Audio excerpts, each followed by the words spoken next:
தமிழ்நாடு முழுவதுமாக பொங்கல் தொகுப்புக்கான டோக்கன்களை வழங்கக்கூடிய பணி தொடங்கியுள்ளது. குடும்ப அட்டைதாரர்களுக்கு 1 கிலோ பச்சரிசி, சர்க்கரை, கரும்புடன் கூடிய பொங்கல் தொகுப்பு வழங்கப்பட உள்ளது. இதனை பயனாளிகள் பெற்றுக் கொள்வதற்கான தேதி, நேரம் குறிப்பிட்டு டோக்கன்கள் வழங்கப்பட்டு வருகிறது. நெல்லை மாவட்டத்தில் உள்ள 796 நியாய விலை கடைகளில் 4,94,000 பயனாளிகளுக்கு டோக்கன் வழங்கப்பட உள்ளது. நியாய விலை கடை ஊழியர்கள் வீடு வீடாக சென்று டோக்கன் விநியோகம் செய்யக்கூடிய பணியில் ஈடுபட்டுள்ளனர். திருவாரூர் மாவட்டம் மன்னார்குடி அருகே உள்ள வடுவூர் கிராமத்தில் அமைச்சர் TRB ராஜா பொங்கல் பரிசு டோக்கன்களை விநியோகம் செய்தார். மன்னார்குடியில் பல்வேறு பகுதிகளில் நியாய விலை கடை ஊழியர்கள் டோக்கன்களை வழங்கி வருகின்றனர். காஞ்சிபுரம் மாவட்டத்தில் டோக்கன் வழங்கக்கூடிய பணி நடைபெற்று வருகிறது. அந்த மாவட்டத்தில் 4,04,953 பேர் இதனால் பயனடைவார்கள். 9ஆம் தேதி முதல் 12ஆம் தேதி வரை பொங்கல் பரிசு தொகுப்பு வழங்கப்பட உள்ளது. பொள்ளாச்சி பாலியல் வன்கொடுமை வழக்கில் ஈடுபட்ட சார் யார் என்பதை இன்னும் அவர்களால் கண்டுபிடிக்க முடியவில்லை என்று அதிமுகவை அமைச்சர் சேகர்பாபு மறைமுகமாக சாடினார். சென்னை அம்பத்தூர் சட்டமன்ற தொகுதிக்குட்பட்ட இடங்களில் அமைச்சர் சேகர்பாபு, சட்டமன்ற உறுப்பினர் ஜோசப் சாம்வேல், மேயர் பிரியா உள்ளிட்டோர் வீதி வீதியாக சென்று மக்கள் குறைகளை கேட்டறிந்தனர்.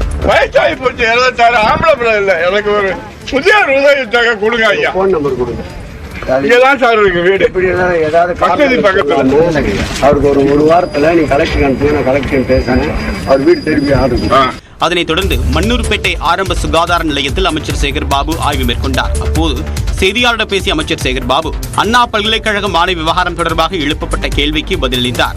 பொள்ளாச்சி வன்முறையில் ஈடுபட்ட அந்த சார் யாருன்னு இதுவெல்லாம் உங்களால் கண்டுபிடிக்க முடியல.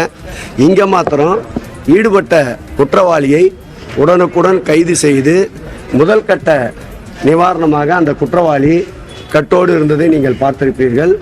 நீதியின் முன் நிறுத்தப்பட்டு நிச்சயமாக தண்டிக்கப்படுவார்கள். இந்த பிரச்சனையை ஊதி பெரிதாக்குகிறார்கள் என்பதை அனைத்து மக்கள் மனதிலும் கல்வெட்டாக பதிந்துவிட்டது. ஆகவே இதோடு எடப்பாடி பழனிசாமி நிறுத்திக் கொண்டால் நன்றாக இருக்கும். சுய விளம்பரங்களுக்காக அரசியல் கட்சி நடத்தக்கூடிய போராட்டங்களால் மக்கள் பாதிக்கப்படுவதை எண்ணி பார்க்க வேண்டும் என்றும் அமைச்சர் தெரிவித்தார். OpenAI நிறுவனம் மீது குற்றச்சாட்டு வைத்ததை தொடர்ந்து மர்மமான முறையில் உயிரிழந்த இந்திய வம்சாவளி இளைஞரின் வீட்டிலிருந்த பென்டிரைவ் மாயமானது விசாரணையில் தெரியவந்துள்ளது. ChatGPT-யை உருவாக்கிய OpenAI நிறுவனத்தின் முன்னாள் ஊழியரான சுச்சிர் பாலாஜி அந்த நிறுவனம் பதிப்புரிமை விதிகளை மீறுவதாக கடந்த அக்டோபர் மாதம் குற்றம் சாட்டினார். தொடர்ந்து சான் பிரான்சிஸ்கோவில் உள்ள தனது இல்லத்தில் டிசம்பர் 14ஆம் தேதி அவர் சடலமாக கிடந்த சம்பவம் அதிர்ச்சியை ஏற்படுத்தியது. தன்னைத்தானே சுட்டுக்கொண்டு சுச்சிர் தற்கொலை செய்து கொண்டதாக போலீசார் தெரிவித்த நிலையில் சுச்சிரின் பெற்றோர் அதனை மறுத்து வருகின்றனர். இது தொடர்பாக அமெரிக்க புலனாய்வு அமைப்பு விசாரணை நடத்த அவர்கள் கோரிக்கை வைத்துள்ளனர். சுச்சிரின் பிரேத பரிசோதனை மற்றும் அவரது அறையில் நடத்தப்பட்ட தடயவியல் ஆய்வின் முடிவுகள் இன்னும் வெளிவரவில்லை.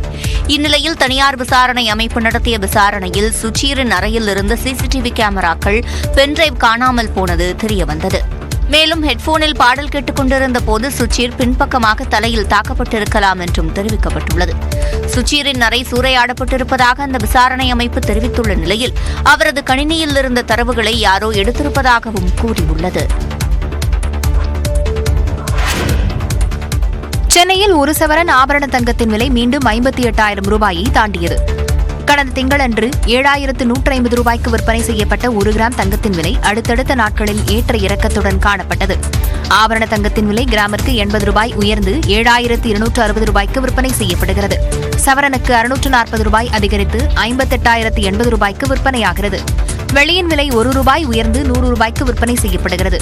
ஆண்டின் தொடக்கத்திலேயே விலை அதிகரித்ததால் தங்கம் வாங்குவோர் அதிருப்தியில் உள்ளனர்.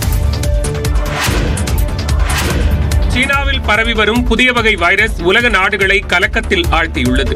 2019ஆம் ஆண்டு பரவிய கொரோனா வைரஸ் பெருந்தொற்றின் தாக்கம் உலக மக்களிடையே சற்று குறைந்திருந்தாலும் இன்னும் முழுமையாக நீங்கவில்லை. இந்நிலையில் சீனாவில் புதிதாக ஒரு வைரஸ் வேகமாக பரவி வருவதாக வெளியாகியிருக்கும் தகவல் மக்களிடையே கலக்கத்தை ஏற்படுத்தியுள்ளது. சீனாவில் வேகமாக பரவி வரும் இந்த வைரஸால் பாதிக்கப்பட்டு ஏராளமான மக்கள் HMVP கொண்டுள்ளது. இருமல், தும்மல், தொடுதல் உள்ளிட்டவை மூலம் எளிதில் பரவக்கூடியதாக இது உள்ளதாகவும் கூறப்படுகிறது. குழந்தைகள் மற்றும் முதியவர்களை எளிதில் தாக்கும் தன்மையை இது கொண்டிருப்பதாகவும் கூறப்படுகிறது.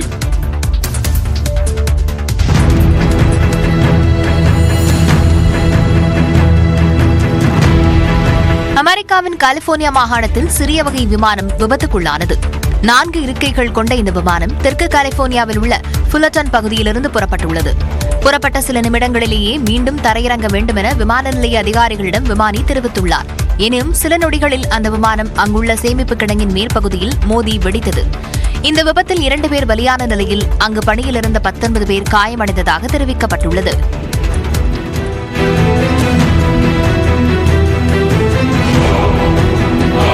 விபத்துக்கான காரணம் குறித்து விசாரணை நடைபெற்று வருகிறது. சட்டப்பேரவை தேர்தலுக்கு முன்னதாக கட்சியை பலப்படுத்தும் வகையில் 3வது நாளாக மாவட்ட செயலாளர்களுடன் பனையூரில் பாமக தலைவர் அன்புமணி ராமதாஸ் ஆலோசனை நடத்தி வருகிறார். பாமக இளைஞரணி தலைவராக முகுந்தன் நியமிக்கப்பட்டது தொடர்பாக கட்சி பொதுக்குழு கூட்டத்தில் ராமதாஸ் மற்றும் அன்புமணி இடையே மேடையிலேயே வாக்குவாதம் ஏற்பட்டது.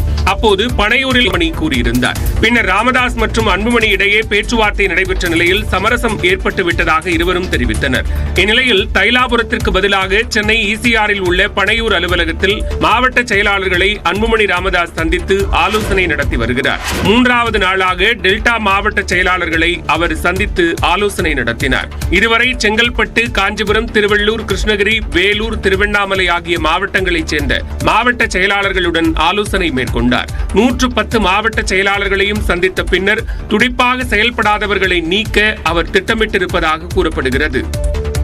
மதுரை மாவட்டத்தில் டங்ஸ்டன் சுரங்கம் அமைக்க எதிர்ப்பு தெரிவித்து மேலூர் பேருந்து நிலையத்தில் வைகோ தலைமையில் ஆர்ப்பாட்டம் நடைபெற்று வருகிறது. கூடுதல் தகவல்களை செய்தியாளர் கருணாகரனிடம் கேட்கலாம். கருணாகரன், இந்த ஆர்ப்பாட்டம் குறித்த விவரங்கள் என்ன? யார் யாரெல்லாம் பங்கேற்றிருக்கிறார்கள்? அதாவது மதுரை அரிட்டாபட்டி, வல்லாளப்பட்டி உள்ளிட்ட 5000 ஏக்கர் பரப்பில் பழமையான கிராமங்கள், தொல்லியல் சின்னங்கள் உள்ள இந்த கிராமங்களில் டங்ஸ்டன் சுரங்கம் அமைப்பதற்காக மத்திய அரசு இந்துஸ்தான் ஜிங்க் லிமிடெட் என்ற கூடிய வேதாந்தா நிறுவனத்திற்கு ஏலம் விடப்பட்டுள்ளது.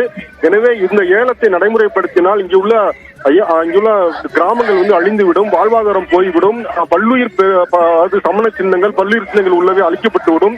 எனவே வாழ்வாதாரம் நலன் கருதியும் பழமைய நலன் கருதியும் இந்த ஏலத்தை ரத்து செய்ய வேண்டும் என்று தொடர்ந்து பல்வேறு அரசியல் கட்சிகள் போராட்டம் நடத்தி வருகின்றன. இந்த நிலையில் இன்று மதுரை அருகே உள்ள மேலூரில் பேருந்து நிலையம் அருகே மதிமுக சார்பில் அதன் பொதுச் செயலாளர் வைகோ டங்ஸ்டன் ஏல உரிமை ரத்து செய்ய கோரி பெரும் போராட்டம் நடத்தி வருகிறார், ஆர்ப்பாட்டம் நடத்தி வருகிறார். இந்த ஆர்ப்பாட்டத்திற்கு மதிமுக பொதுச் செயலாளர் வைகோ தலைமை தாங்கிறார். தொடர்ந்து கிராமத்து மக்கள் பங்கேற்று ரத்து செய் டங்ஸ்டன் திட்டத்தை ரத்து செய் என்று கோஷம் முழக்கங்கள் எழுப்பி வருகின்றனர். தொடர்ந்து இதை அடுத்து மதிமுக பொதுச் செயலாளர் வைகோ கண்டன உரையாற்றுவார் என்று தெரிகிறது. நன்றி கருணாகரன், விவரங்களை வழங்கியமைக்காக.